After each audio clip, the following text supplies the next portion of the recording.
Japan World, it costs 999 yen, or roughly $8.35 American. Cheaper than the network. I probably watch that more than I do the network, at the moment anyway. And it's a good service from a technical standpoint, too. Absolutely. Easy to use. Now, I know I've seen some people who have had problems with Chromecast. I'm a Chromecast guy. You have to do one of two things. One, if you want that HQ stream, you just got to watch it on your computer. If you can live with a more standard definition, then you just got to turn it down a little bit, and it will stream just fine with no hiccups through the Chromecast. So there you go, tips and tricks, like Todd Pettengill on those old WWF home videos. I come with the tips and the tricks. Real quick, Sam, this is looking like just a card that's happening as we prepare for the New Japan Cup.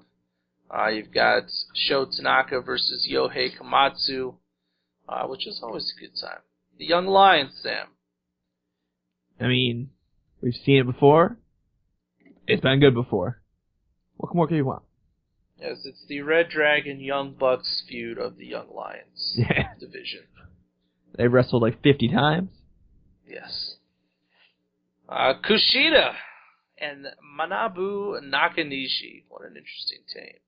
Taking on Jado and Gato, or Gito, however you want to pronounce it, whatever your preference is. It's one of those matches. It's putting Sam to sleep, it sounds like. Yeah, that's a yawner. Jushin Thunder Liger and Tenzan taking on Tiger Mask and Kojima. Partners collide. Yes. Yes, this is like a Lethal Lottery, New Japan version. Another one of those New Japan matches that's definitely happening. Definitely happening in this card. Yes. Captain New Japan and Yuji Nagata taking on Shibata and Goto. In a perfect world, Shibata just kicks everybody's head off. Yeah, I'm hoping Shibata, they just murder little Captain New Japan and order is restored. There you go. Naito and Taguchi taking on Okada and Yoshihashi. What was that again? Tetsuya Naito and Ryosuke Taguchi taking on Okada Kazuchika and Yoshihashi. Representing Chaos. Yeah, that's going to be a match. I can tell you that right now. That's going to be a match.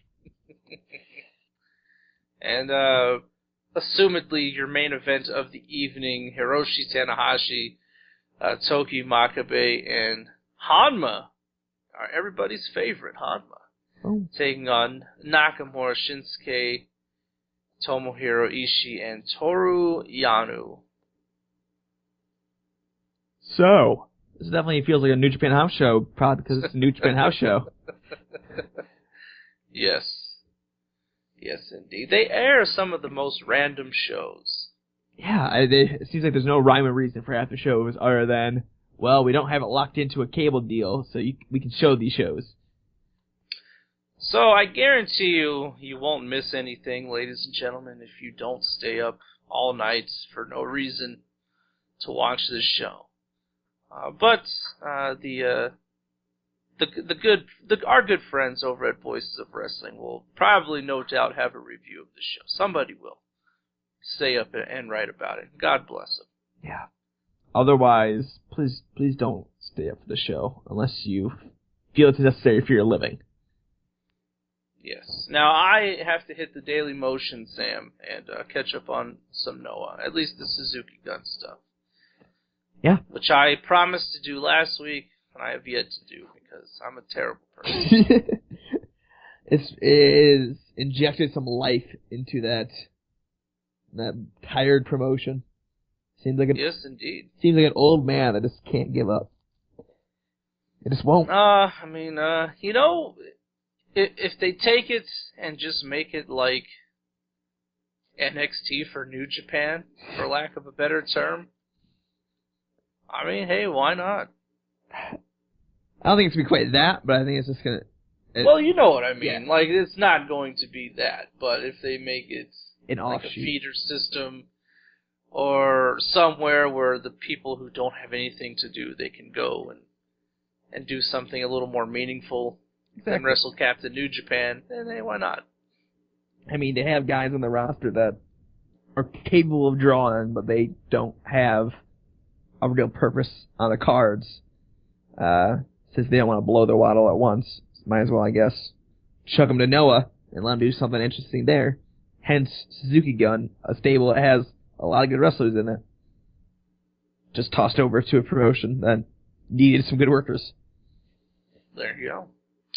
Yeah, and I was hoping that we would go the entire year without Minoru Suzuki versus Toru Yano, and apparently Yano showed up as a mystery partner for somebody against Suzuki Gun just a few days ago, so there's that. And I like Yano. I actually like Yano, not even as a comedy wrestler, but as just a wrestler in general. That's just... Why do this? This is what we've been wanting to get away from for so long, and we can't run away from it. You just can't. You can't escape it. Life is crazy sometimes. And a real bitch with Yano and Suzuki. So that's that. But yeah, I mean, you know, this is certainly the definition of a throwaway show. But hey, I'm sure some people will definitely watch it. Why not? Sometimes there's a couple fun things. Yeah. Sometimes. But for those of you who may not have watched New Japan since the Tokyo Dome show, which was broadcast by Jim Ross and Matt Stryker, of course, Wrestle Kingdom 9, it looks like the next English commentary on a New Japan pay-per-view, I'm assuming probably Global Force, will host this once again, will be the New Japan Dominion show in July. So, I know a lot of people were sort of holding out hope that Invasion Attack would be. It doesn't look like it will be, but they're looking for probably the Dominion show or the G1 Climax. Yeah, I can see the G1 Finals being a pay-per-view. So that would be, I think it's good timing. Give it 6 months. And it'll be interesting to see who the champ is at that time. Yes. Now, I mean, I know a lot of people ordered, the Tokyo Dome show because Jim Ross, Matt Stryker were, commentating, and the language barrier is hard to get over. That to me was not a selling point. Like, I had no desire to listen to Jim Ross, and certainly not Matt Stryker, call anything. Yeah, I don't care about that. So, I mean, I was watching some 1992 WCW, and Ross was killing it, but oh, absolutely. Not anymore. No, I mean, a big part of why I watch New Japan is the commentary. I don't know what they're saying, but they're so into it. Which apparently, did you and I talk about this a couple months ago? Komatsu and, I can't remember the other guy's name now, of course. But, Yatsumi was saying how nobody likes that commentary team in Japan. Yeah. Which is interesting, because everybody is all about them. They got votes. They made the top 5 on 4CRWrestling.com awards last year. So it's kind of an interesting, it's an anomaly, Sam. Wow. I think it's a lot easier to like someone when they just when all they have to do is sound enthusiastic. They don't actually have to say meaningful things. Maybe Michael Cole and JBL are like, maybe they're well respected in Japan. What a time that would be if it was true. You know, who knows? Who knows what's going down? So, Sam, we have run down all the cards coming up this week. I threw in a little bit of news here and there. Samoa Joe, Rey Mysterio. Anything else that I may not have brought up, like the Brian Kendrick returning to the WWE this week for at least one night on NXT. I don't know if you got to see that yet. I did not. Not a bad match. Him and Finn Balor. Not a bad match. There was a German, or excuse me, was it a German suplex? I don't remember. Is it a German suplex or a tiger suplex? And he dropped Balor right on the back of his neck. So that's a Japanese strong style. Strong style has come to NXT, ladies and gentlemen. Bull Dempsey brought it first, but, you know. Bull Dempsey got squashed last night. I was kind of surprised, What? to be honest with you. Who'd he get? Squashed. Hideo Itami. Son of a bitch. They wanted the wrong guy. They just went with... It was like a 2-minute affair. Oh. It was... I need the round. It was very odd, considering, how much they've, put into Bull Dempsey. Yeah. Outside of losing to, what's his name? Baron Corbin. If you're not going to do anything, I just want him to wander around doing pretty much nothing. Not lose it, not getting squashed, but not really doing much of anything positive. Doesn't need to win. Just give him like 5 minutes so he looks like he's not a doofus.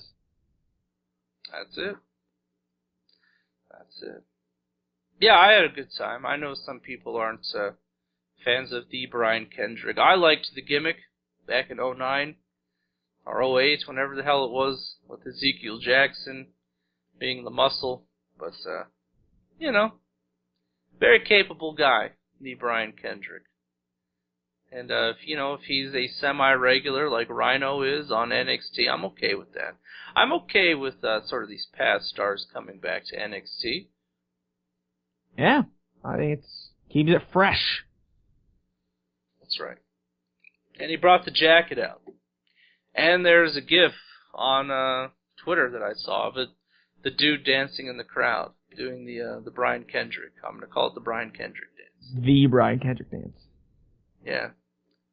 What? The Brian Kendrick dance. So. Oh. It's a good time. Ooh. And as I'm looking at it right now, he has officially been added to the WWE roster page. So, maybe there's more appearances in the future, Sam. Yeah. We will see. Yes, we will. Yes, indeed. So anything that I missed, Sam, because I know that, you certainly watch more things than I do. There's some different things. Like, you're probably more up to date on your lucha than I am. Certainly, anything we should be watching for on the indie scene coming up this weekend. Anything like that. Honestly, I have been slacking tremendously right now. I am currently catching up on all my gaps from 2014, but once I have a couple of top 100 ballots I'm filling out, so I want to make sure I've seen enough for them. But come the end of March, I will be busting through a lot more 2015 wrestling. So right now, I had nothing to report, but give me a month or so. I'll be ready on it. There you go. Maybe we'll see a return of the indie projects. Who knows? Gotta find me a partner. There you go. Ladies and gentlemen, for those of you friends who are heading to Reseda this weekend, PWG from out of nowhere going down tomorrow night, 8 p.m. is your bell time. I know James Vanderbeek will be there. Skits from Wrestling Heads Radio will be there, and a few other people that we know. So, real quick, you got Roderick Strong defending the ROH World, the PWG World title against Trevor Lee. You've got the Monster Mafia taking on the Young Bucks. You have Ricochet taking on Matt Sydal. Chris Hero versus Drew Gulak. Beaver Boys versus the Best Friends. Cedric Alexander versus Tommaso Ciampa. Speedball Mike Bailey versus Biff Busick and ACH